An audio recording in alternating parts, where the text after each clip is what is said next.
rencontre est rendue possible grâce à la participation de Décor RT, créateur d'ambiance.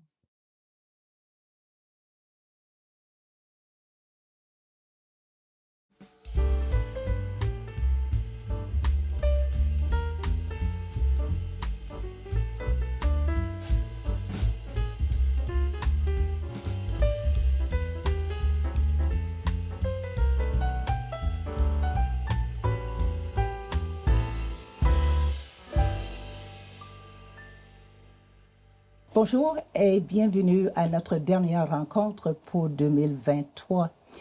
Même si je suis assise ici dans la chaise de l'animatrice, je me suis fait avoir dans le sens que c'est pas moi qui pose les questions aujourd'hui, c'est quelqu'un qui va m'interviewer.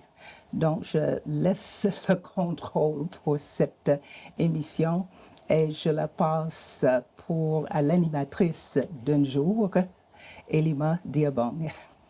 L'animatrice d'un jour. Bonjour Thérèse. C'est un privilège aujourd'hui d'être assise là. Oui, tu t'es fait avoir. Alors, chers téléspectateurs, bonjour, je m'appelle Elima Diabong et aujourd'hui j'ai le privilège d'être à la place de Thérèse Schofield qu'on a l'habitude de voir, interroger des gens.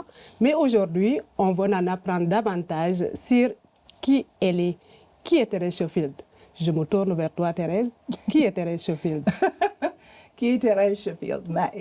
Thérèse Schofield, comment est-ce que je peux l'expliquer? Je suis née aux États-Unis, donc je pense toujours que je suis américaine, mais depuis longtemps, je me considère aussi que je suis québécoise dans un sens, que je suis ici, je suis mère, que je suis très fière de mes 3 enfants, je suis grand-mère. Donc, j'ai 2 petits-enfants. Je suis éducatrice. J'aime bien ça aussi parce que j'aime beaucoup enseigner, mais de différentes façons. C'est pas juste dans les classes. Et Thérèse Schofield, elle est une curieuse. Elle est aventurière, je pense aussi. Mon Dieu, une aventurière. Et ça se voit dans ton parcours, une américaine, une grand-mère. J'ai envie de savoir, qu'est-ce qui a amené Thérèse Schofield, une américaine, à Thetford Mines? À Thetford Mines, ça c'est la question qu'on pose souvent. Et, tout à fait. Oui, mais dans le temps, moi je suis arrivée en 69 et comme ils disent, qui prend mari prend pays. Oh, c'est beau. Donc, à l'université, j'avais étudié pour enseigner le français comme langue seconde aux États. Et la directrice, ou le chef de département, c'était une religieuse de Grenoble, mais elle avait fait sa maîtrise à l'Université Laval. Elle a encouragé les filles de venir durant l'été pour la session d'immersion pour améliorer leur français. Donc, je suis arrivée avec 2 autres amis. Et par hasard, j'ai rencontré un homme qui est devenu mon mari parce que lui, il travaillait au laboratoire de langue. Et l'automne qui suivait, en 68, il venait de signer un contrat pour enseigner au collège classique, qui est aujourd'hui le cégep de Thetford, aussi en anglais langue seconde. Donc c'est ça, on s'est mariés 1 an après, puis Thérèse est atterrie à Thetford. Mon Dieu, qui prend mari, prend pays. Ou qui prend pays, prend mari. Oui, c'est Thérèse, ça. une jeune fille américaine qui débarque à Thetford Mines, comment ça a été ton intégration? Mais j'ai toujours dit que quelqu'un qui arrive avec quelqu'un de la place, du pays, parce que mon mari, il est originaire de Montmagny, mais il était québécois.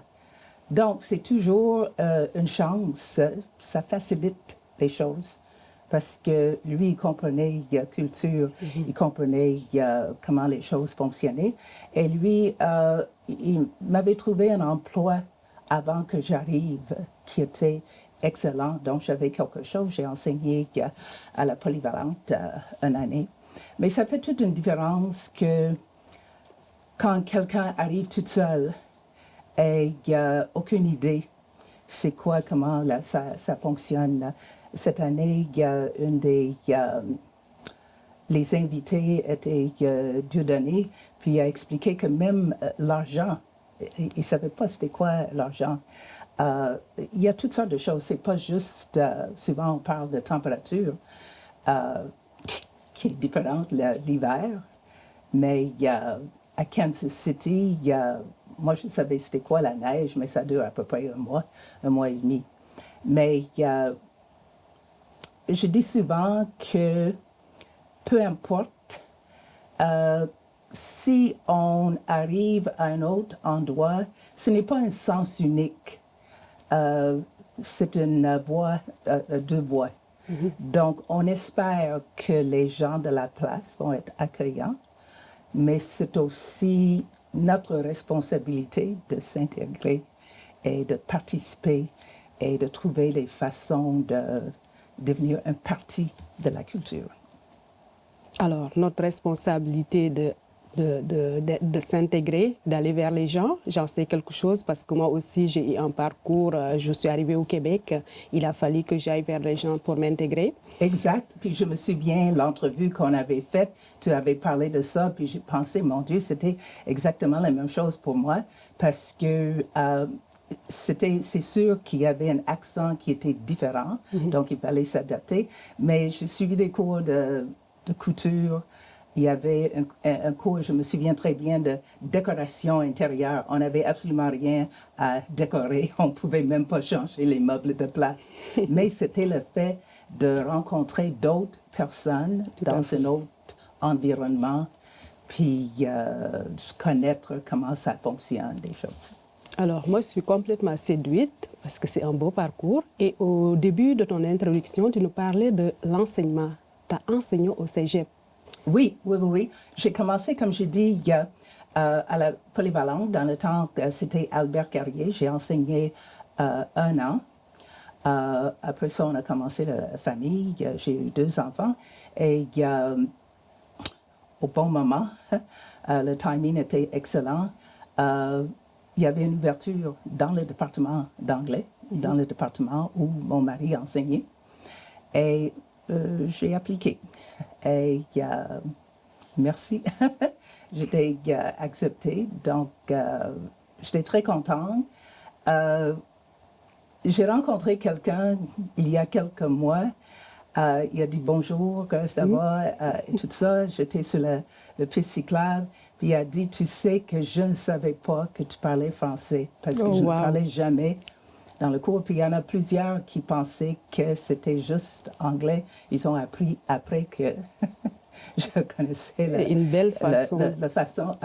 L'anglais. Mais ça, c'était ma façon vraiment de les forcer un peu, de vraiment pratiquer puis plonger dans cette langue. C'est magnifique. Et vous nous parlez vous avez appliqué pour un poste. J'imagine qu'à l'époque, ça ne devait pas être facile. Ça ne courait pas les rues comme ça, les postes. Est-ce que les débuts, c'était comment? C'était difficile, facile? C'était comment? Au cégep? Oui. Non, mais c'est sûr que quand tu commences à enseigner n'importe où, il faut essayer de comprendre le système, comment ça fonctionne pour l'enseignement. Mais j'étais dans mon milieu.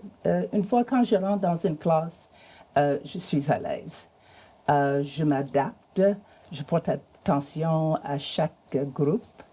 Je porte de quoi différent, dépendamment de la classe. Je suis très à l'écoute des étudiants, peu importe l'âge. J'enseigne encore, je donne des cours aux adultes, puis c'est la même chose. Dans le temps, quand je suis arrivée au cégep, il y avait très peu, il n'y avait pas beaucoup de diversité, je dirais, à Thetford. Donc, il y avait peut-être 5 familles, les profs de différents endroits, Haïti, Égypte, Afrique. Mais c'est sûr que, comme je dis, les amis de mon mari étaient mes amis, mais tranquillement, moi j'essaie de créer mon propre noyau, puis avoir d'autres amis pour élargir le tout. Mais quand c'est une question d'enseignement, moi, je suis à l'aise. Je vois ici une grande passionnée, une passionnée de la vie, une passionnée de l'enseignement. Si je comprends bien, Thérèse aujourd'hui est à la retraite. C'est quoi la vie de Thérèse après toutes ces belles années d'expérience et d'enseignement? Mais c'est ça, retraite. Comme je dis, tu peux être retraité d'une profession, mais pas de la vie. Au début, quand j'avais enseigné, je pense, 33 ans, donc tu es contente de dire, oh boy, Oui. je peux dormir, je peux faire... Mais à un moment donné, ça c'est pas Thérèse vraiment. Donc, j'ai offert mes services à ITACT, Institut de troisième âge. Puis, j'ai monté un cours anglais de voyage. Parce que je dis, mais si les gens retournent sur le marché, pas sur le marché du travail, mais si après la retraite, les gens veulent voyager, généralement, c'est là qu'ils ont besoin d'anglais. Donc, c'est ça, j'ai commencé avec ça. Il y a aussi des voyages que j'aime beaucoup. Des exercices, toutes sortes de choses dans le temps, mais j'ai joué beaucoup de tennis et tout. Et j'avais appris l'espagnol. Puis j'avais commencé des cours quand je suis arrivée ici. J'en avais aussi quand j'étais au secondaire. Donc j'ai eu la chance de voyager puis de perfectionner l'espagnol. Alors, on peut dire que Thérèse, c'est une personne qui ne s'arrête jamais, une grande voyageuse, une passionnée de la vie. Une passionnée de la vie. Et Thérèse, toi, tu as fait un parcours, tu as quitté les États-Unis, tu es arrivée ici, à Thetford Mines. Quel conseil tu pourrais donner à ceux qui arrivent? On en voit de plus en plus dans la région des immigrants qui arrivent par chez nous pour travailler. Quel serait ton conseil pour ces gens qui arrivent dans notre belle région? Oui, dans la belle région, c'est bien dit. Parce que je dis, quand je suis arrivée, il y avait peu de couleurs comme Diversité. ça. Puis les immigrants, il faut réaliser que tout le monde apporte un petit perle de richesse. Et c'est sûr, comme j'avais dit tantôt, mais c'est notre responsabilité quand tu arrives d'être curieux, avoir l'esprit ouvert, parce qu'on a choisi la place. Donc, c'est sûr que ça exige une adaptation. Avoir l'esprit ouvert, puis d'aller en avant vers les autres. Toi, je me souviens très bien quand je fais l'entrevue avec toi plus tôt dans l'année, tu avais parlé le sourire. Le sourire, ça fait fondre la carapace.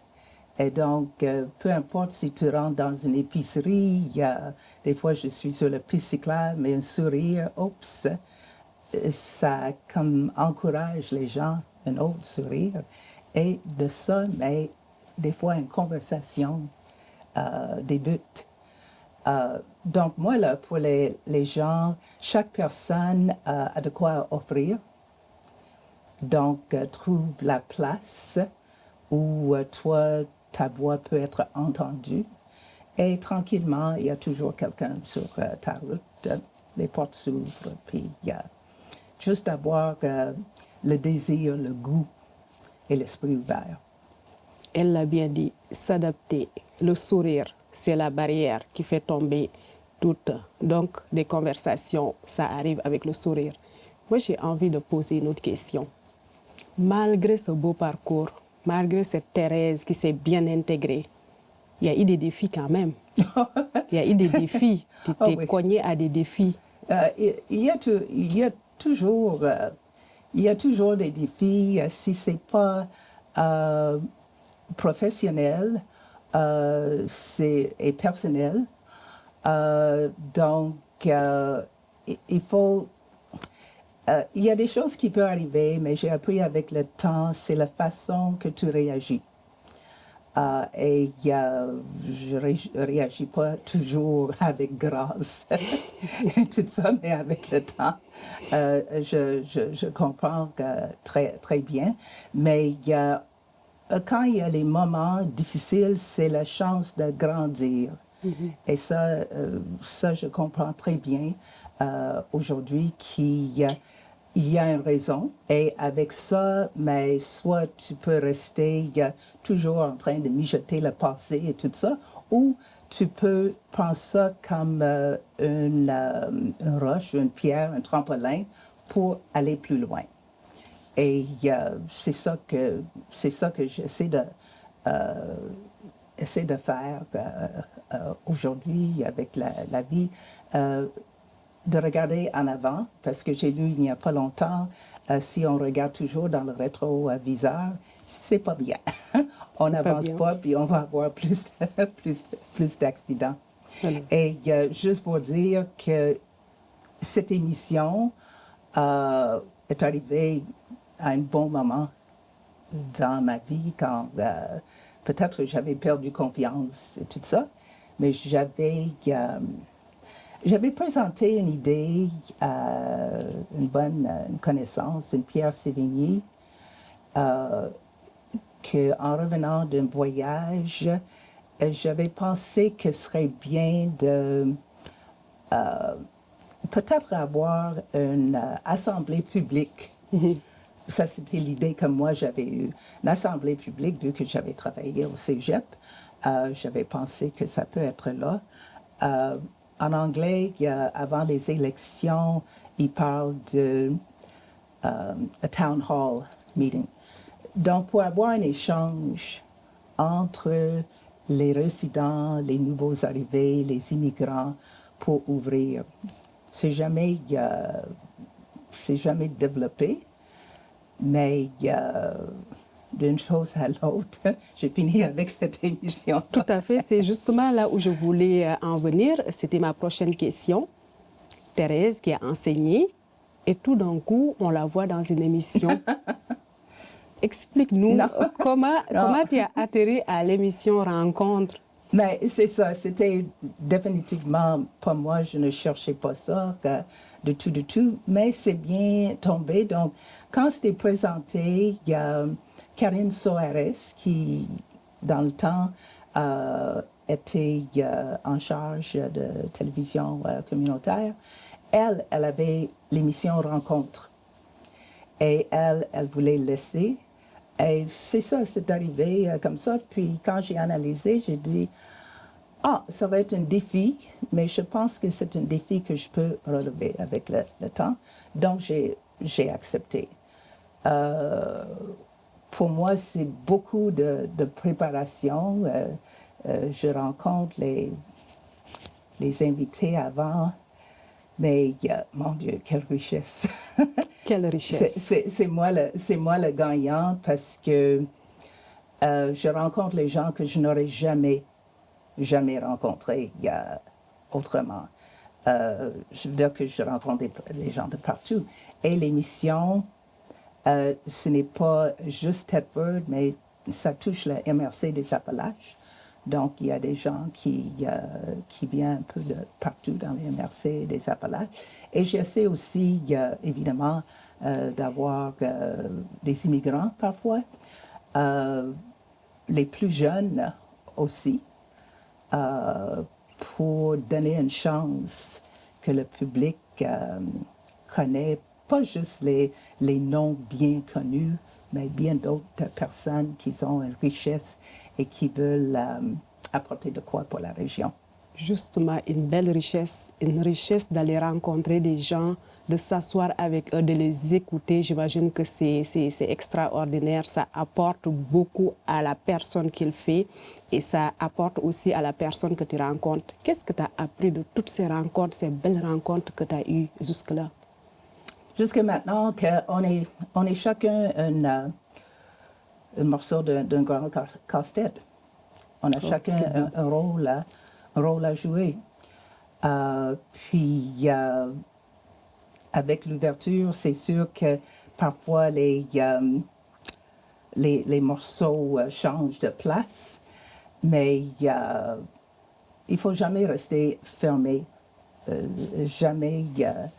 Et toi, parce que tout le monde a de quoi à apporter, puis tu n'as aucune idée à quel moment quelqu'un va être placé sur le chemin et ça t'amène ailleurs. C'est comme pour nous autres, par exemple. On s'est rencontrés. Tout à fait. Quand toi tu es arrivé, c'était un type de communication et tout ça. Mm-hmm. Puis, à un moment donné, nos chemins se croisent à nouveau. C'est d'autres choses. Puis, je pense que on est sur les mêmes ondes. Moi, j'ai un très grand respect pour toi, puis vice-versa. Vice-versa. Moi, je t'admire énormément. Donc, on est deux à s'admirer. Très beau parcours que moi aussi j'admire beaucoup. Tantôt, tu disais, ces rencontres, c'est des richesses. Toutes ces personnes que tu as rencontrées, à un moment donné, as-tu eu un petit moment, une rencontre qui ne sort pas de ta tête, qui t'est restée? Il doit y avoir un petit coup de cœur. Je sais que toutes les rencontres se valent, mais doit y avoir une rencontre que tu as faite et que tu te dis, waouh, waouh. Non, il y en a beaucoup. Et c'est incroyable. Ce n'est pas juste ici, puis après ça, on enlève le microphone, puis salut, bonjour. Mais il y en a plusieurs que je reste en contact avec. Tout à fait. Qui étaient faites au début quand j'ai commencé en 2018 et je suis toujours en contact. Cette année, il y a un Pascal Clément que plusieurs vont connaître. Il est très impliqué dans la région, mais comme tu sais, moi, je rencontre les gens des fois 4-5 mois avant et j'enregistre, puis je laisse mijoter l'information. Mais avec Pascal, je ne fais pas l'enregistrement. Je ne sais pas, il y a une joie de vivre, il y a beaucoup de choses qui sont arrivées dans sa vie, sa façon de voir les choses, la spiritualité, mais c'est quelqu'un que je trouvais vraiment extraordinaire. Puis ça, c'est un cas que nos chemins, c'était pas pour se croiser. On a très peu, on a une amie, je pense, en commun, mais en tout cas, mais avec lui, j'ai vraiment ça allumé de quoi. Pascal, un coup de cœur pour toi. On te salue au passage. Continue ton bon travail. Maintenant, parlons des futurs projets de Thérèse Sheffield. Oh boy, les futurs projets. Mais il y a un qui, je tiens à cœur, je ne sais pas où aller avec. J'ai tout fait le plan. C'est pour une bibliothèque vivante. Une bibliothèque vivante que j'avais trouvée. Et ça, c'est quelque chose avec le temps que j'aimerais voir développer. Qu'est-ce que ça veut dire, bibliothèque vivante? C'est que au lieu de prêter un livre, mais c'est une personne. Et donc, il y a un échange, un peu comme ça, mais il y a un échange entre une personne ou un petit groupe. Moi, c'est toujours la communication, puis d'être capable d'avoir cet échange pour que tout le monde a une chance de grandir, tout ça. Présentement, je dois dire que depuis septembre de l'année passée, 2022, j'aide ma fille aînée dans sa classe. Elle enseigne première année à l'école Saint-Pat's. Et je consacre 2 jours, 1h30 par jour, pour lui donner un support. Wow. C'est agréable de travailler avec ma fille, c'est elle qui est boss et moi je suis, mais ça donne aussi la chance de voir c'est quoi le quotidien des enseignants. Tout à fait. Les gens, je pense, ne réalisent pas et c'est vraiment un honneur de travailler avec elle. Et c'est sûr, il y a des voyages. Des voyages, des voyages. Thérèse va aller où? Thérèse, Prochaine destination. Je ne sais pas, il y a toujours le safari qui mijote. Au début de l'année, je suis allée en Hollande pour faire du vélo une semaine. J'étais fière de moi. C'était une belle aventure inattendue. Mais moi, là, c'est voyager. Je suis. Ben, je ne peux pas dire. Le portefeuille n'est pas toujours prêt, mais moi, Tout à fait. Mais moi, je suis toujours prête. Tout à fait. Alors, on est dans le temps des fêtes. On est dans le temps des fêtes et j'espère passer du temps. C'est sûr que la famille se rencontre. Généralement, que j'ai des amis. J'invite des amis aussi pour un grand party festif et tout. Mais c'est sûr que c'est un moment quand mes enfants, tout le monde, on peut se réunir. C'est agréable. C'est toujours agréable de se réunir en famille. C'est toujours agréable d'être avec toi, d'écouter ton beau parcours. Moi, tout le temps, je te le dis, Thérèse, je pourrais t'écouter pendant des heures. Donc, c'est magnifique. Le mot de la fin? Oui, merci beaucoup. C'est grandement apprécié. C'était moins difficile que je pensais. Moi, je vais dire que joyeux Noël et bonne année à tous les auditeurs. J'espère que vous allez passer un Noël qui est joyeux, mais aussi serein. Et un nouvel an qui commence avec beaucoup d'espoir. Alors, merci Elima. Pour ça, joyeux Noël à toi et à vous autres à l'année prochaine. Merci. Joyeux Noël.